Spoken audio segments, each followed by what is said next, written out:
हाँ तो दोस्तों, एक बार फिर से आप सभी लोगों का आपके अपने YouTube channel physics with concept पर दिल खोल करके हार्दिक स्वागत और अभिनंदन है।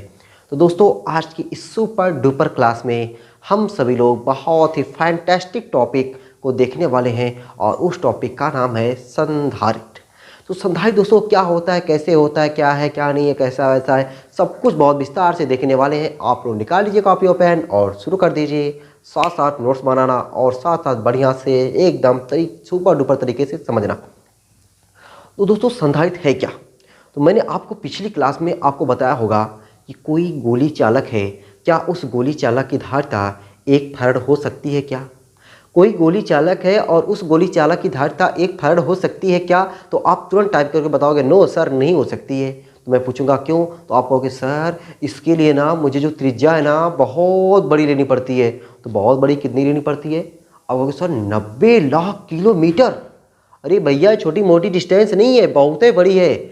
आपको अगर आपको ना 10 किलोमीटर ज़मीन मिल जाए ना, आप राजा हो जाओ। 10 किलोमीटर थोड़ी बहुत नहीं होती, ये 90 लाख किलोमीटर। इतनी ज़बरदस्त, इतनी ज़्यादा ज़मीन आपको गोला बनाना हो, मतलब नॉट पॉसिबल। क्या कह सकते हो? Not possible. उसी तरीके से जिस तरीके से 1 फैराड नहीं हो सकती ना, आप समझ गए ना कि किसी गोली चालक की धारिता 1 फैराड नहीं हो सकती। क्यों? क्योंकि उसका आकार मुझे बहुत बड़ा लेना पड़ेगा। लेकिन अगर दोस्तों, अगर सोचो कोई ऐसी डिवाइस आ जाए, ऐसी मशीन आ जाए कि जो आकार छोटा रहे लेकिन धारिता के मान को बढ़ा दे, आकार छोटा रहे लेकिन आवेश को जो धारण करने की क्षमता है ना, वह क्या हो जाए, बहुत ज़्यादा हो जाए। अरे तो वही डिवाइस, वही मशीन क्या कहलाया? संधारित्र कहलाया। तो संधारित्र एक ऐसी डिवाइस है, एक ऐसी मशीन है, एक ऐसी युक्ति है जो किसी चालक के आकार को बिना बदले, मतलब आकार को बदलना नहीं पड़ेगा, आकार छोटा ही रहेगा, लेकिन उस छोटे से आकार में धारिता का मान जो होता है क्या होता है? बहुत ज़्यादा होता है। तो संधारित्र एक ऐसी युक्ति है जो किसी चालक के आकार को बिना बदले धारिता के मान को बढ़ा देती है। वही क्या कहलाती है? संधारित्र कहलाती है। मजा आ गया ना? संधारित्र परिभाषा याद हो गया ना? एकदम बढ़िया तरीके से भूलोगे तो नहीं ना? पक्का नहीं भूलोगे। और भूल जाओगे तो समझो कि आप फिजिक्स विद कॉन्सेप्ट पर आप फिजिक्स सीख ही नहीं रहे हो। अगर आप ये भूल गए कि संधारित्र है क्या, एक ऐसी युक्ति जो किसी चालक के आकार को बिना बदले, मतलब समझो आपको खाना खाना है, ठीक है, मान लो आपको भूख कम लगती है, ठीक है, आपका पेट का साइज वही है जो आप 4 रोटी या 3 रोटी 2 रोटी खाते थे।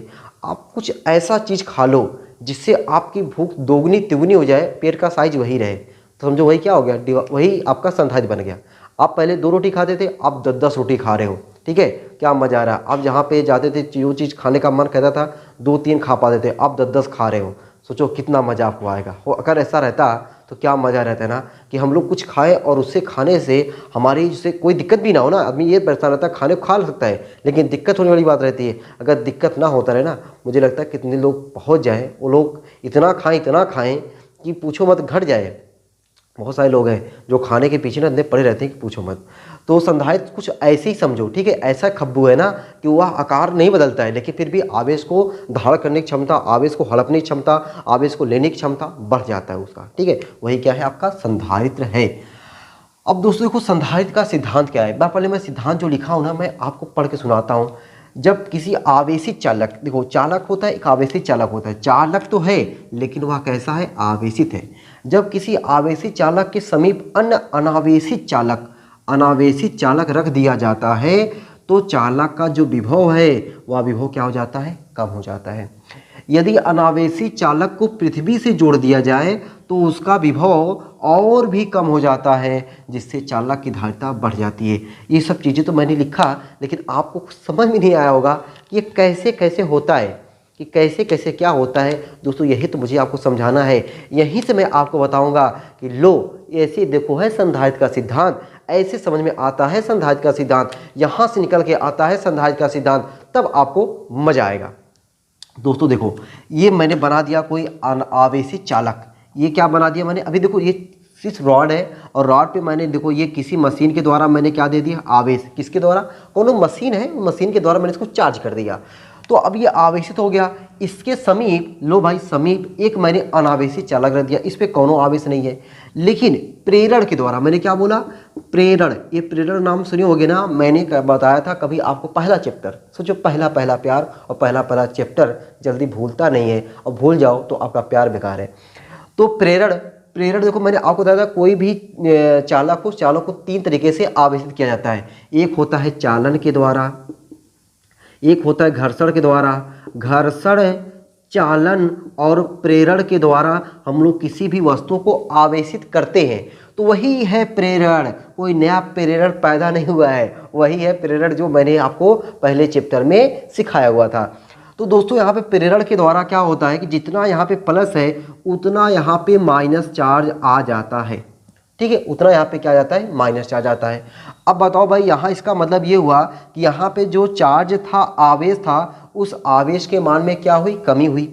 आवेश के मान में कमी यानी क्यू प्रोपोर्शनल टू वी, अगर आवेश के मान में कमी हुई तो विभव के मान में कमी होगी कि नहीं, एकदम होगी। देखो वही लिखा गया है, जब किसी आवेशी चालक के समीप, ये आवेशी चालक के समीप अन्य अनावेशी चालक रख दिया जाता है तो उसका विभव कम हो जाता है, उसका विभव क्या हो गया, कम हो गया। अच्छा, प्रेरण के द्वारा इस पे जितना माइनस आवेश यहाँ पे आता है उतना ही यहाँ पे प्लस आवेश आता है, प्लस आवेश आता है, ठीक है। इतनी बात समझ में आ गई ना कि यहाँ पे ये आवेशी चालक है, इसके समीप अन्य अनावेशी चालक को रखा गया, तो यहाँ पे क्या हुआ, प्रेरण हुआ, प्रेरण के कारण इस पे क्या गया, माइनस आवेश गया, माइनस आवेश गया, इसका मतलब कि इसमें आवेश में कमी हुई, आवेश में कमी तो विभव में कमी, विभव में कमी हो गई, और विभव में जब कमी होती है धारिता में वृद्धि होती है। कैसे, देखो ये भाई सी प्रोपोर्शनल, सी बराबर क्यू अपान वी, मैंने बताया ना सी बराबर क्यू अपान वी।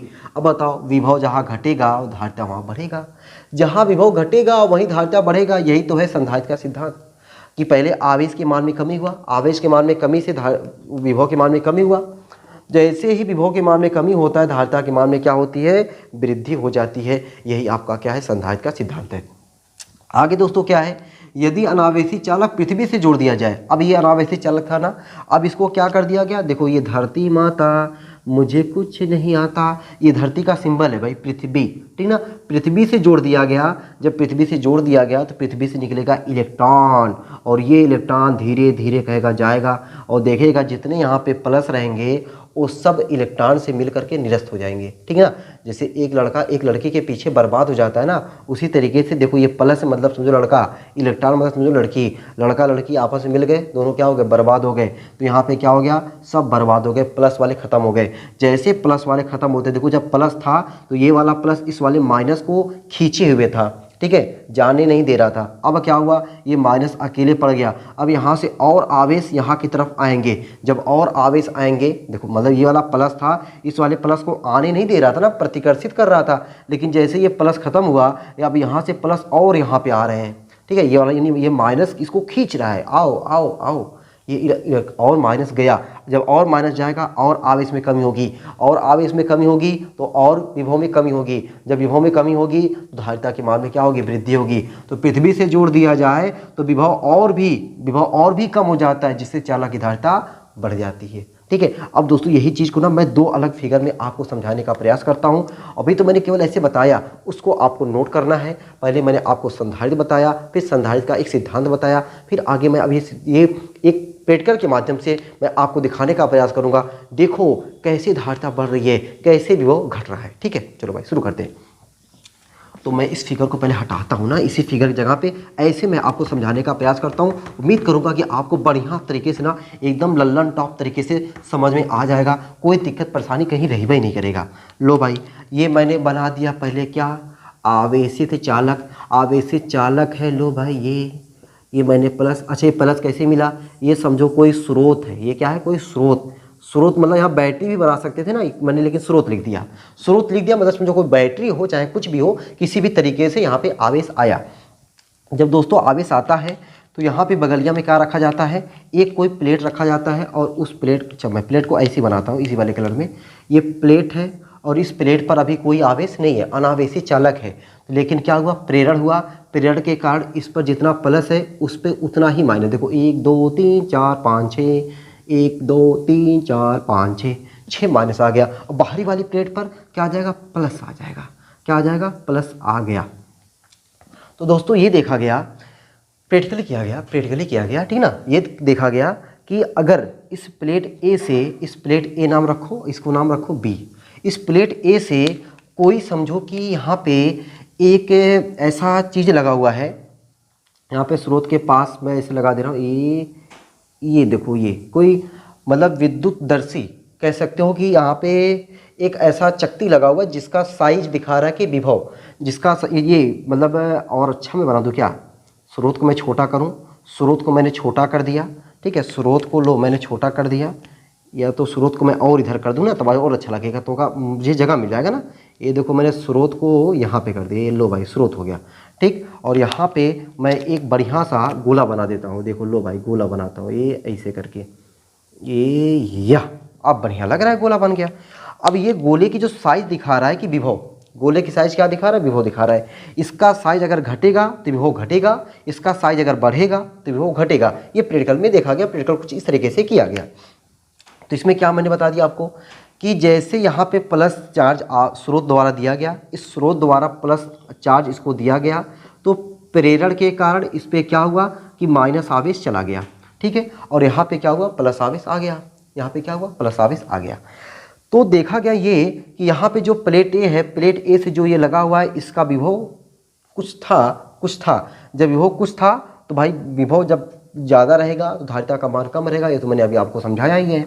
अच्छा, दूसरे में क्या देखा गया कि यहाँ पे देखो, ये पहली प्लेट है जिसका नाम रखा गया ए, और इसको किसी स्रोत से, ये स्रोत है, इस स्रोत से इसको क्या दिया गया, प्लस चार्ज दिया गया।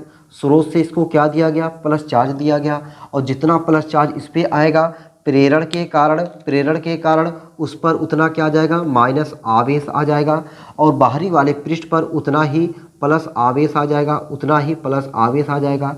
और इसको क्या कर दिया गया, अब पृथ्वी से जोड़ दिया गया। देखो ये पृथ्वी का क्या है, ये पृथ्वी का सिंबल है, इसको पृथ्वी से जोड़ दिया गया, ठीक ना। इसको क्या किया गया, पृथ्वी से जोड़ दिया गया। अब दोस्तों जैसे ही पृथ्वी से जोड़ा गया, तो ये देखा गया कि जो यहाँ पे इसके साथ ये जो आपका जुड़ा हुआ है, तो ये देखा गया इसकी साइज कुछ कम हो गई, इससे इसकी साइज कुछ कम हो गई। साइज कम होने का मतलब है कि यहाँ पे विभव क्या हुआ, कम हुआ, विभव कम हुआ। जब विभव कम होगा तो धारिता क्या हो जाएगी, बढ़ जाएगी। धारिता क्या हो जाएगी, बढ़ जाएगी। तो इसका मतलब यहाँ पे क्या हुआ कि धारिता बढ़ गई, धारिता बढ़ जाना। तो कहने का मतलब ये हुआ, आपको जो मेन समझना है, जो संधारित्र का सिद्धांत बस यही है कि इसमें दो प्लेटें होती हैं। देखो दो प्लेटें हुई कि नहीं, पहली प्लेट दूसरी प्लेट। अब देखो यहाँ पे जो प्लस है, यहाँ पे निकला ये इलेक्ट्रॉन जो निकला, जितने यहाँ पे प्लस थे उतने इलेक्ट्रॉन निकल करके प्लस वाले को बर्बाद कर दिए। तो इसका मतलब है कि दो प्लेटें हुई, ठीक है। प्लेटों का नाम मैंने रखा ए और बी, ठीक है। तो समांतर प्लेट जो संधारित्र है, संधारित्र क्या होती हैं, दो प्लेटें होती हैं जिन पर बराबर और विपरीत आवेश होते हैं। देखो इस पर जितने प्लस हैं उस पर इतने माइनस हैं, और बाहरवां वाला प्लस तो धीरे धीरे क्या हो गया, खत्म हो गया, स्वाहा हो गया, उसका कुछ रह ही नहीं गया है। तो संधारित्र में क्या होती हैं, दो प्लेटें होती हैं, और दोनों प्लेटों पर क्या होते हैं, बराबर और विपरीत आवेश होते हैं, तो ठीक ना दोस्तों। तो मैंने आपको यहाँ पे संधारित्र बताया, और संधारित्र का यहाँ पे क्या बताया, सिद्धांत बताया, ठीक है। तो आप क्या करिए, संधारित्र लिखिए, संधारित्र का सिद्धांत लिखिए, और बगल में ये दोनों फोटो बना लीजिए। इसमें ये ज़्यादा रहेगा तो विभव ज़्यादा रहेगा, ठीक है। ये बड़ा साइज है, इसका मतलब है क्या है, इसका विभव ज़्यादा है। विभव जहाँ ज़्यादा रहेगा वहाँ पर धारिता क्या रहेगा, कुछ कम रहेगा। जहाँ विभव कम होगा वहाँ पे धारिता ज़्यादा होगा। मैंने फार्मूला भी बताया आपको, Q प्रोपोर्शनल टू V, और ये मैंने बताया कि C बराबर Q अपान V। इन दोनों फार्मूले पे ये पूरी कहानी को मैंने समझाया, आपके सामने समझाया। उम्मीद करता हूँ कि आप सभी लोगों को ये सारी चीज़ें समझने में कोई दिक्कत परेशानी तो नहीं रहा होगा, ठीक है। चलो भाई, अब दोस्तों हम लोग देखेंगे अगली क्लास में, ठीक ना। अब हम लोग अगली क्लास में देखेंगे कि ये जो अपना संधारित्र है, ये संधारित्र हमारा, अच्छा इसी क्लास में हल्का फुल्का दिखा देता हूँ यार, ठीक। अगली क्लास में क्या हम लोग देखते हैं यार। अब ये तो आपको समझ में आ गया कि संधारित्र क्या है, संधारित्र का सिद्धांत कैसे कैसे है, ठीक ना। अब ये जो संधारित्र होता है, ये संधारित्र तो होने को तो कई प्रकार का होता है। संधारित्र जो है कई प्रकार के होते हैं, लेकिन हम लोग को जो केवल पढ़ना है वह पढ़ना है समांतर प्लेट संधारित्र, ठीक। ठीक है। तो एक बार मैं चीज़ को लिख देना चाहता हूँ कि समांतर प्लेट ये संधारित्र कई प्रकार के होते हैं। संधारित्र जो होते हैं, पॉइंट बना के लिख सकते हो भाई, संधारित्र कई प्रकार के होते हैं। संधारित्र कई प्रकार के होते हैं, कई प्रकार के होते हैं। अब संधारित्र कई प्रकार के होते हैं। अब कई प्रकार के होते हैं भाई, जैसे कौन कौन से, जैसे मैं आपको नाम दे रहा हूँ, समांतर प्लेट संधारित्र, समांतर प्लेट संधारित्र, समांतर प्लेट संधारित्र। और देखो भाई और कौन संधारित्र होता है, गोलाकार संधारित्र, गोलाकार संधारित्र, संधारित्र। और देखो भाई, और देखो बेलनाकार संधारित्र, बेलनाकार संधारित्र। ये सब संधारित्र के प्रकार हैं, ठीक ना। अब आप सोच रहे हो सर हमें कितना पढ़ाएंगे, इतना प्रकार का संधारित्र हम लोग पढ़ते पढ़ते बेहोश हो जाएंगे। नहीं भैया, ऐसा कुछ नहीं है। अब इन इतने प्रकार के संधारित्र में हमारे सिलेबस में सिर्फ और सिर्फ समांतर प्लेट संधारित्र पढ़ना है। क्या पढ़ना हमको, समांतर प्लेट संधारित्र पढ़ना है, ठीक है। तो अब ये समांतर प्लेट संधारित्र हम लोग सीखेंगे अगली वीडियो में। अगली वीडियो में दोस्तों हम लोग समांतर प्लेट संधारित्र के बारे में बहुत विस्तार से सीखेंगे और ये हमारे सिलेबस में है और ये हमारे लिए वेरी वेरी इंपॉर्टेंट है, ठीक ना। ये हमारे लिए क्या है, वेरी वेरी इंपॉर्टेंट है। कौन, समांतर प्लेट संधारित्र। समांतर प्लेट संधारित्र क्या होता है, समांतर प्लेट संधारित्र की प्लेटों के बीच में वैद्युत क्षय की तीव्रता कितनी होती है, जो हमने आपको वैद्युत क्षय की तीव्रता वाले चैप्टर में सिखाया हुआ है, यानी बोले तो पहले दूसरे चैप्टर में, गॉस के पन्ने वाले में। और समांतर प्लेट संधारित्र की धारिता का सूत्र कैसे निकाला जाता है और समांतर प्लेट संधारित्र की धारिता किस किस पर निर्भर करती है, कैसे निर्भर करती है, क्या होता है क्या नहीं होता है, सब कुछ डिटेल से अगली वीडियो में सीखने वाले हैं। तो अगर आपको मज़ा आया होगा तो आप इस चैनल पर अगर पहली बार विजिट कर रहे हो तो चैनल को सब्सक्राइब जरूर करना। और आपको अगर लग रहा होगा कि हाँ भाई इस पे चैनल पे बहुत अच्छी तरीके से आपको चीज़ें समझ में आ रही है, बढ़िया तरीके से नोट्स बनवाया जा रहा है, कुमार मित्तल बुक का A to Z न्यूमेरिकल बताया जा रहा है, अगर आपको अच्छा लग रहा है तो चैनल को ज़्यादा से ज़्यादा लोगों तक जरूर से ज़रूर शेयर करने का प्रयास करें, ठीक है। तो मिलते हैं आपको अगली वीडियो में, अगली शानदार जानदार वीडियो रहेगी और उस वीडियो हम लोग सीखेंगे समांतर प्लेट संधारित्र। बहुत बढ़िया टॉपिक रहेगा, आपके एग्जाम के लेवल से वेरी वेरी इंपॉर्टेंट रहेगा, ठीक है। तो चलते भाई, आप लोग ऐसे हंसते रहना, मुस्कुराते रहना, पढ़ाई लिखाई को शानदार ज़बरदस्त तरीके से करते रहना। तब तक के लिए सबको बाय बाय।